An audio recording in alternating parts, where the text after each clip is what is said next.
Good morning, friends, and happy Monday. This is Jenn Espinosa-Goswami coming to you live from my car on Monday morning. I am actually waiting for an event to show up, not show up.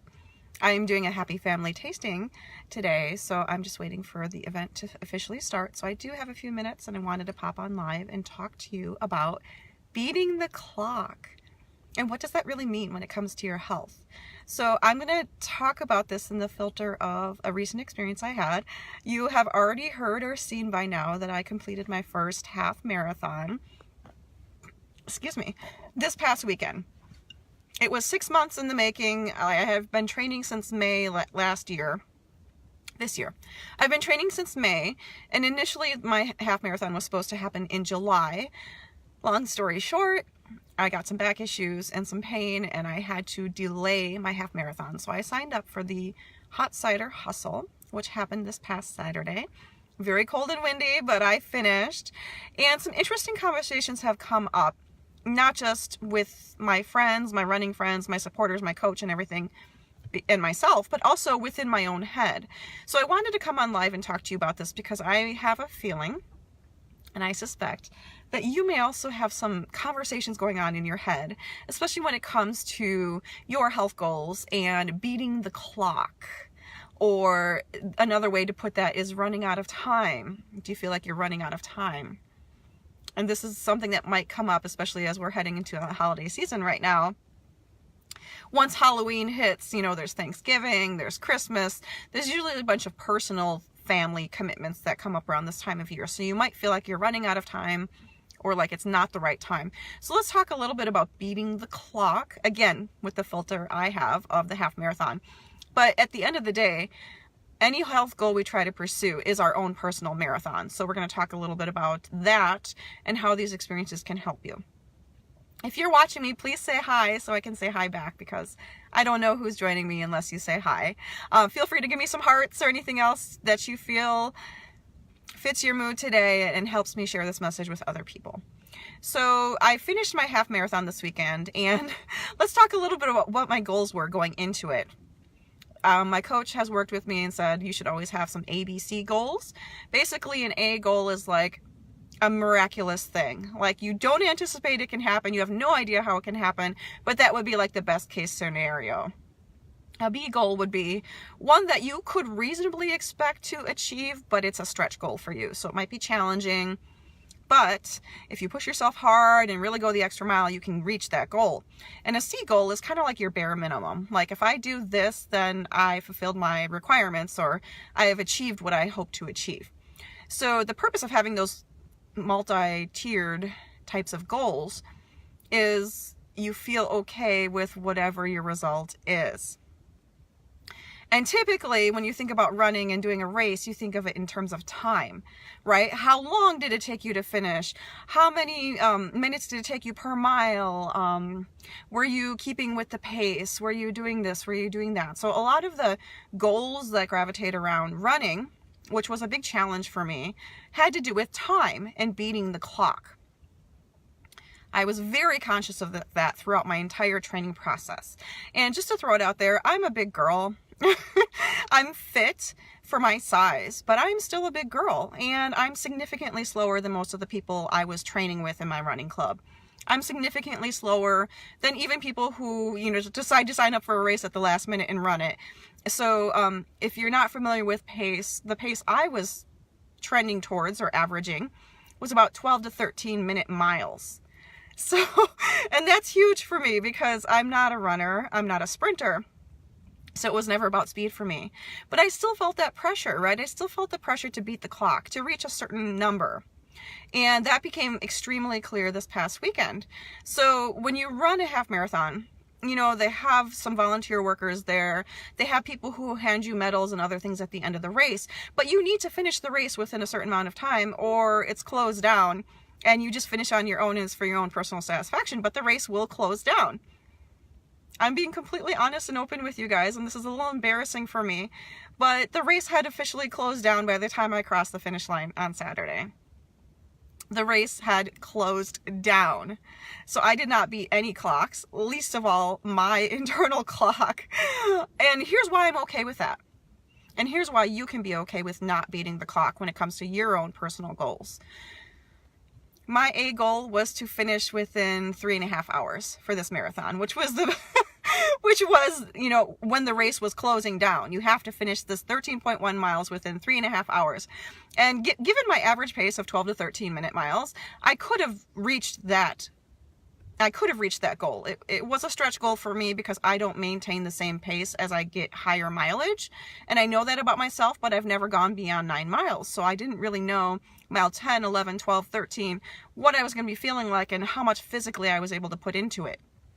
So there was some if factor there, but that was my A goal, to finish within the time that the marathon was going to close down. My B goal was to finish with a smile and run naked, which, if you're not familiar, running naked means you don't have Strava or some sort of running app running in your background that tells you how fast you're going, the elevation you're going, your pace, your mileage, all that sort of thing. I didn't put that on. Very unusual for me because I've been using Strava throughout my training process for the past 6 months, so I can kind of check it from time to time and see where I'm at. I didn't put Strava on until mile 5, which was tough for me, but I think it was what I needed. So I put it on at mile 5, which means that the type of pace that I was getting per mile was not good. I mean, 15, 16, 17, you know, it was getting higher and higher. I didn't look at it that much when I was running. I was just focusing on what my body was telling me. My C goal was to finish with a smile and a beautiful picture, basically. I reached my C goal. I crossed that finish line at 3 hours, 45 minutes. By the time I crossed the finish, the only people at the finish were my family, my husband, my 2 daughters, and they had been waiting in the cold blowing wind. It was 40 degrees, something like that, crazy cold. They had been waiting for at least an hour because I told them, oh, I'll finish sometime between 11 and 12. I was searching for my A goal there. And so they came and parked, and they were worried about parking, so they came to support me. By the way, my team, Jade, she was there from the beginning. She came with me in the morning before I started.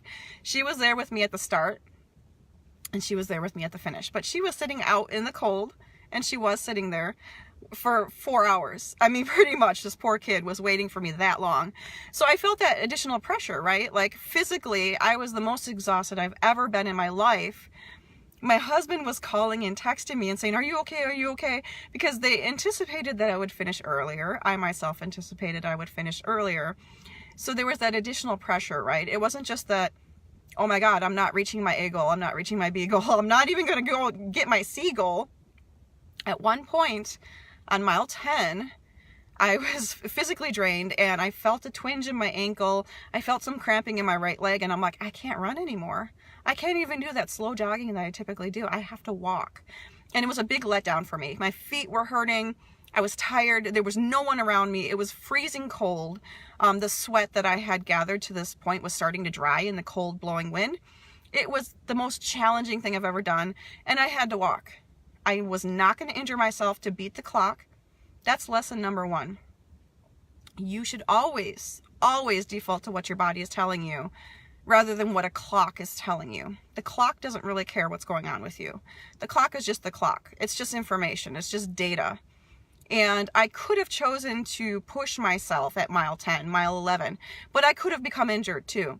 I could have needed to be rescued, if you will, because if I pushed myself too hard, I might have cramped so bad that I couldn't move.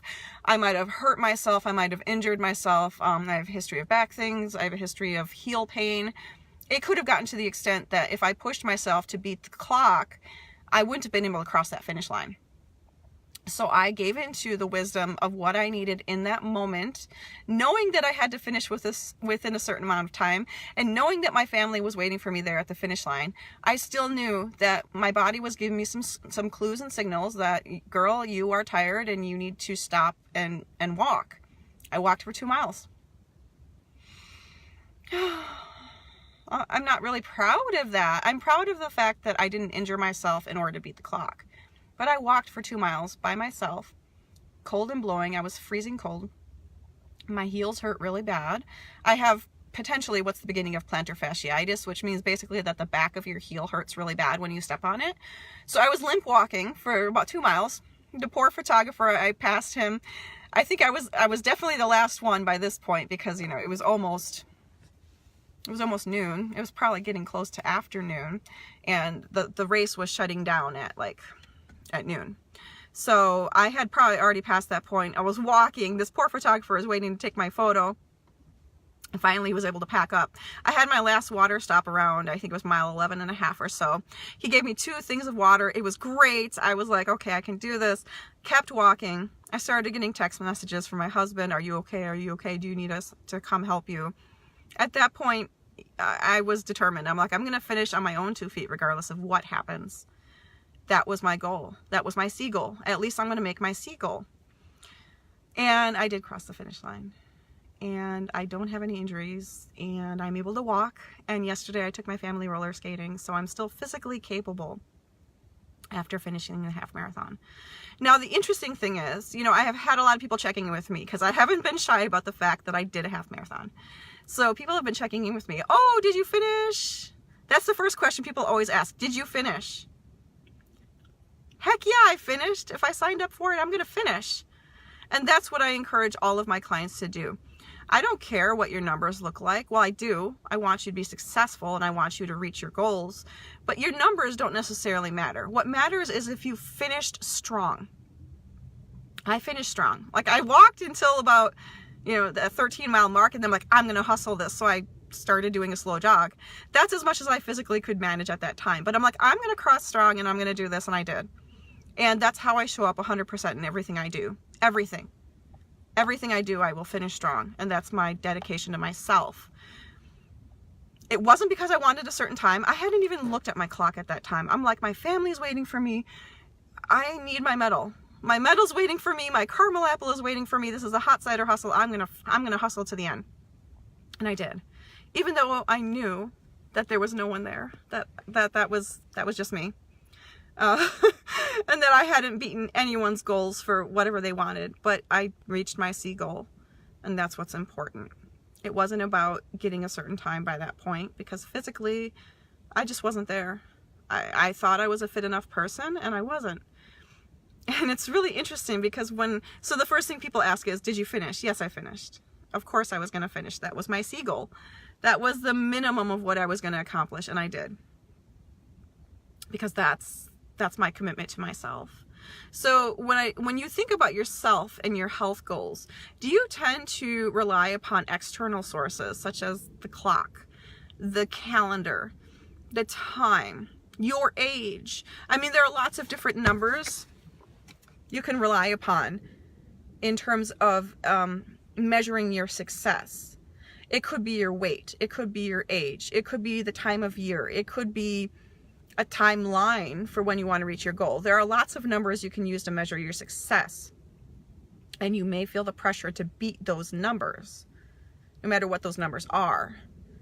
Here's the real truth. And I always tell it like it is, because that's how I am. Does that number help you or hurt you? In my case, it would have hurt me, because if I was trying to reach a certain number, I would have injured myself. I know this. I would have gotten hurt.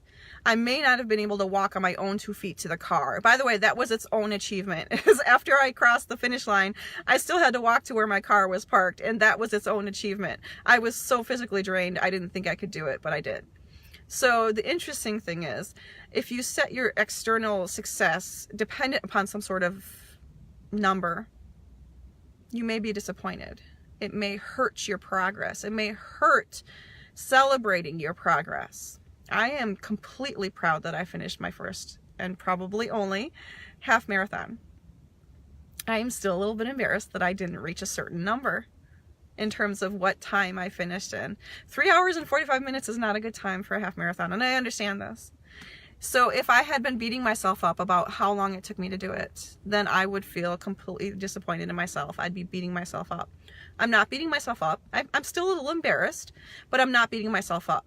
So when you think about some of the goals you've tried to attempt or reach in your life, and you've fallen short of those goals, how do you talk to yourself after that?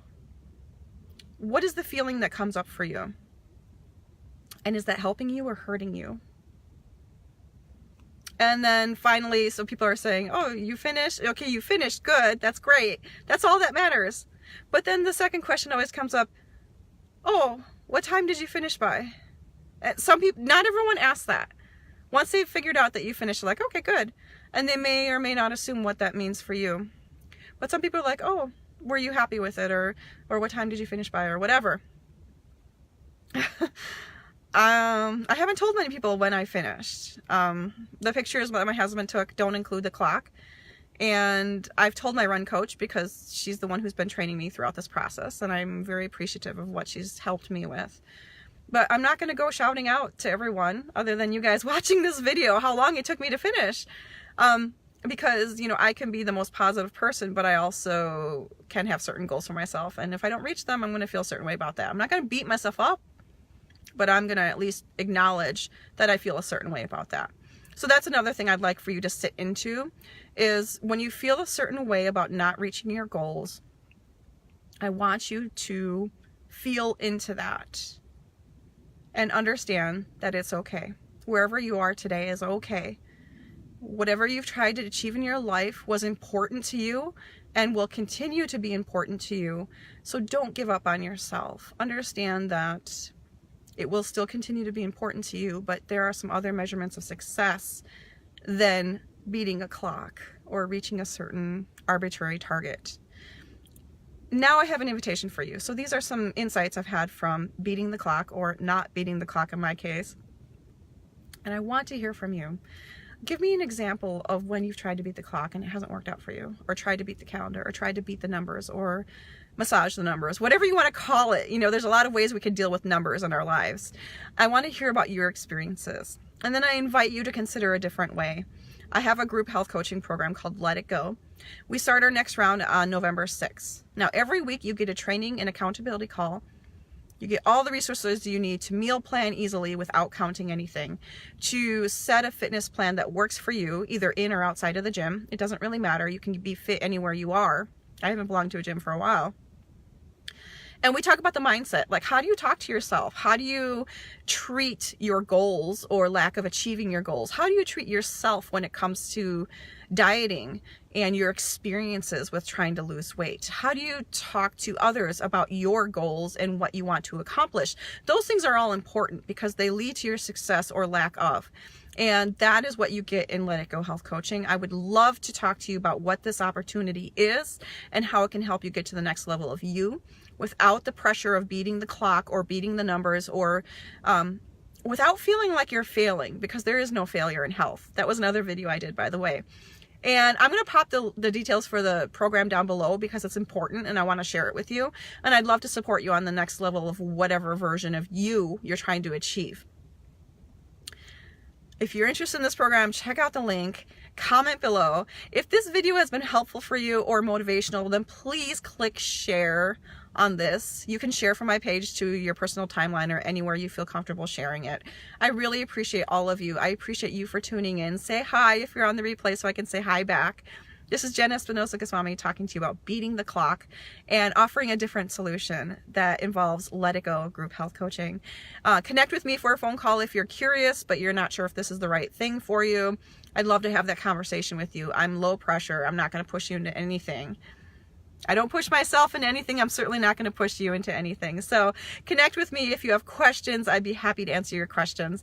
In the meanwhile, have a beautiful Monday, and we'll talk to you soon on this marathon of life and your health journey. Take care.